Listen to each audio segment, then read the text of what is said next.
Hey YouTube, welcome back to my channel. So today I'm going to talk about how I got over my breakup with my ex. If you guys want to see this video, then keep watching.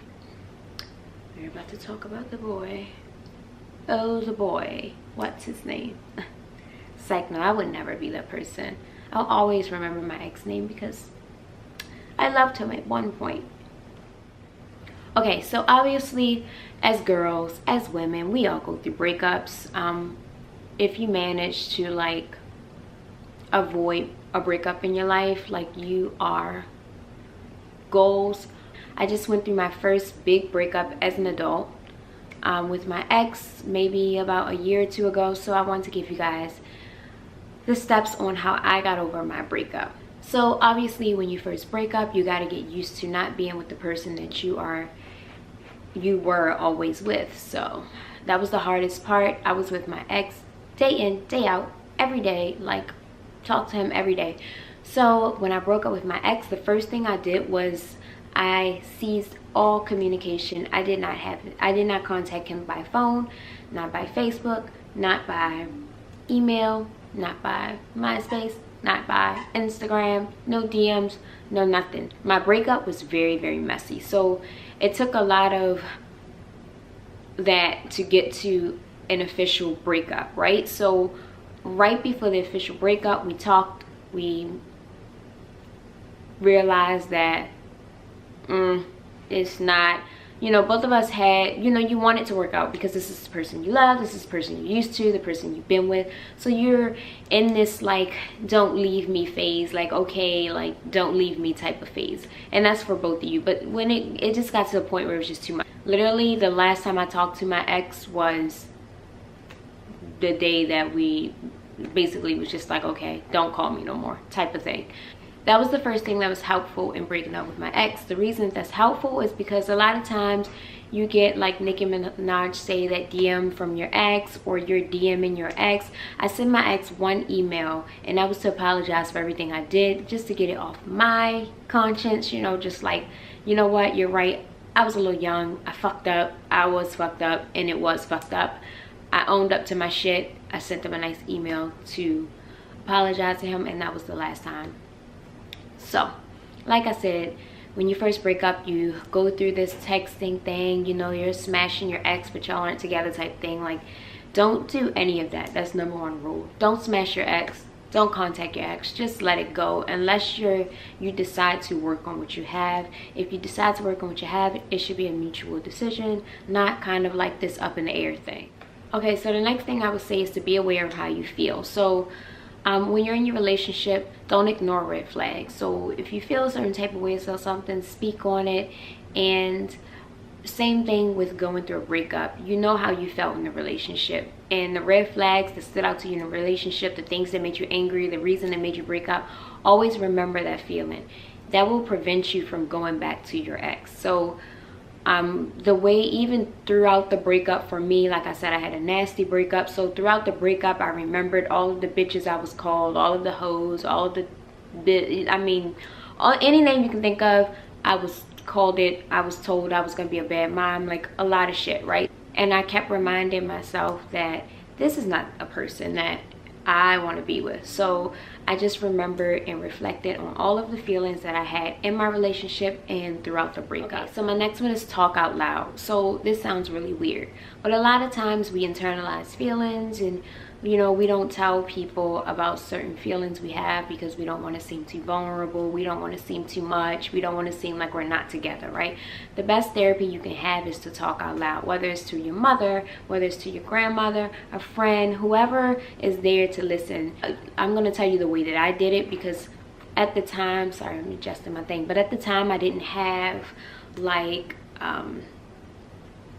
many friends to listen. So I would go out to a restaurant by myself, I would sit at the bar, get a glass of wine, and I would talk to the person next to me, and I would just tell the person next to me what I was going through, all of my shit, like about my boyfriend, about, listen, some shit was going on. I think I'm gonna do a breakup story too, because like I said, shit went on. So I would just go to the bar and just basically meet people, talk about how I felt. They would tell me what was going on in their life, and when I left the bar, I felt like a weight is lifted off. So there are major signs in a relationship that clearly it's not going to work out. It's not for you, it's not for the other person. So don't ignore those signs. A lot of times we ignore the signs because it's with the person that we love, or we've been with a certain amount of time. I mean, we've been with for a certain amount of time, and you ignore these signs and you try to, Rico shaking the camera, you try to work it out, and you're trying to like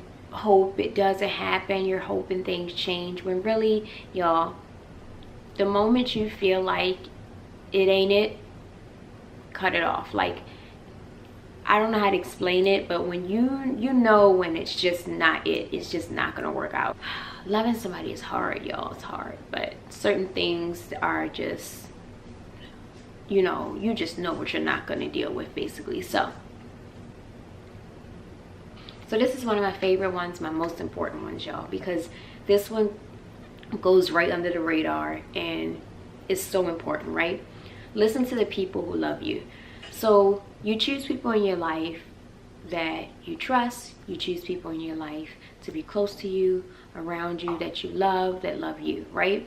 So those people don't want to see you do bad. So when you have a significant other or boyfriend or girlfriend or whatever the case may be, and let's say your mother, your father, your sisters, your brothers, your cousins, your aunts, whoever, they give you that, I don't know about him, but we like him because you with him, but I don't know about him.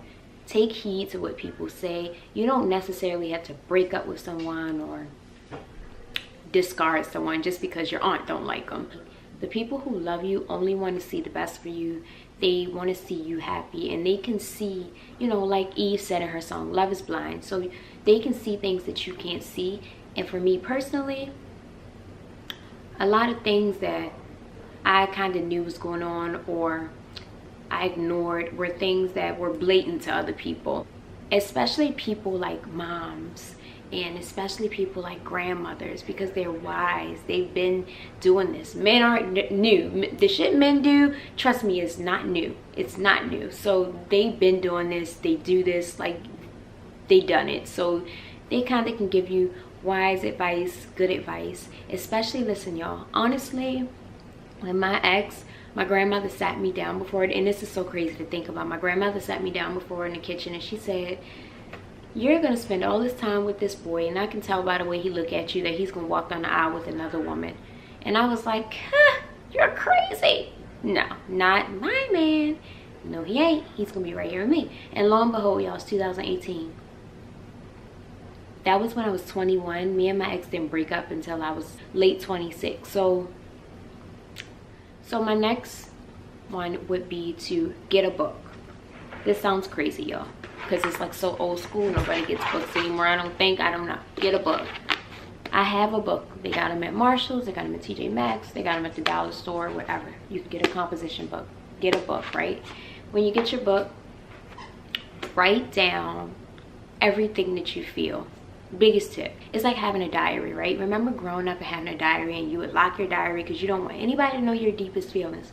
That's what you want to do in your book. You want to have a diary and write down your deepest, darkest feelings in your diary. This is going to get it out of your system. It's going to let it out.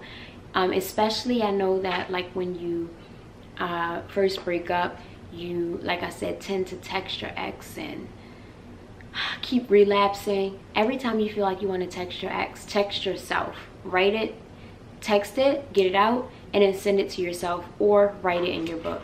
I'm telling you, y'all, I'm saving lives. It is like the best like self-therapy ever. It's so crazy because the first page in my book that I started was probably so sad. I was so depressed, y'all. I would sleep for like 14 hours a day. My hair was falling out. My skin, where's my phone? I'm gonna put a picture on the screen. My skin was literally peeling off. Like,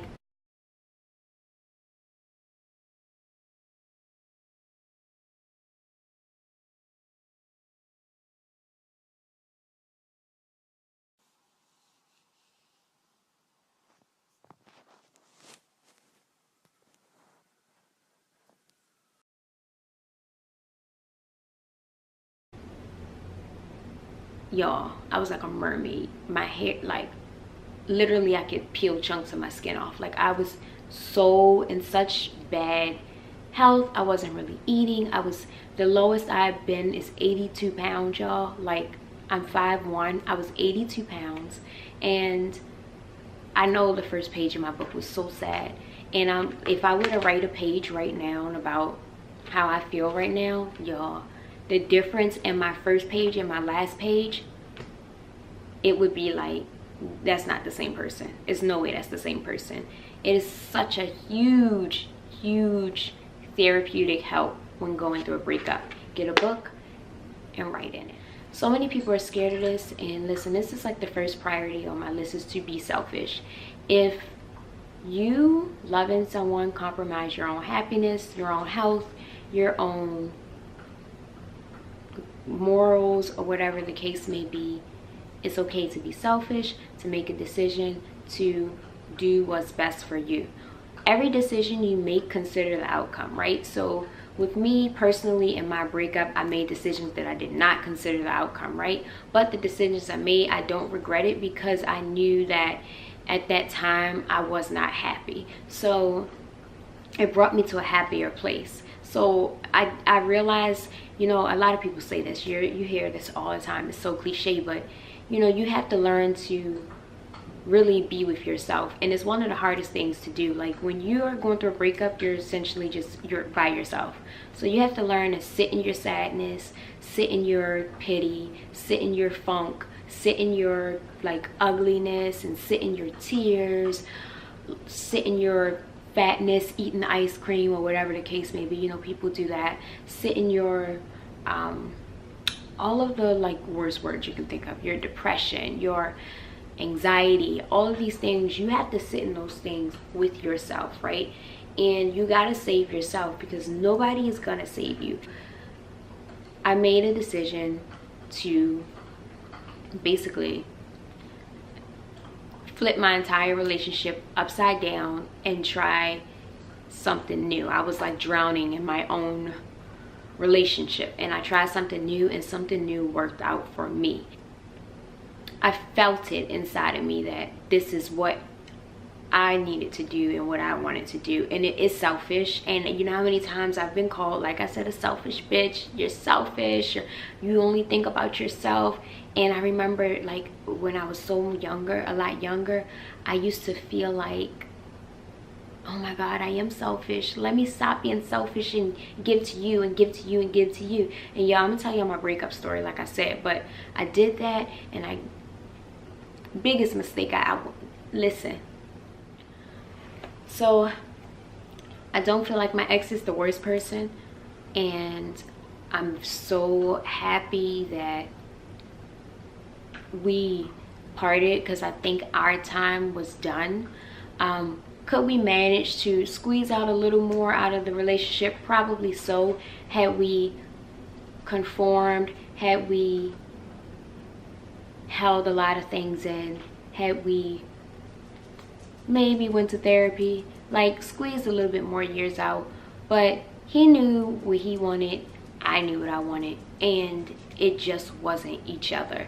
And honestly, I'm sure he is the happiest he's ever been. I am the happiest I've ever been. Like, y'all, is insane, because I just remember a point where I thought that, oh my God, my life is over. Like, my best friend is gone.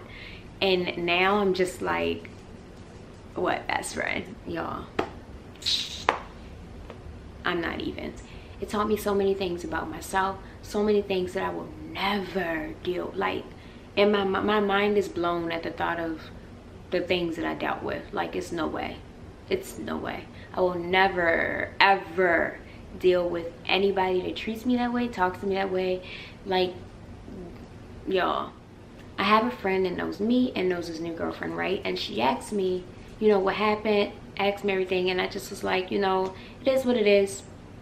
As long as he's happy, I'm happy. I'm not even, like, y'all.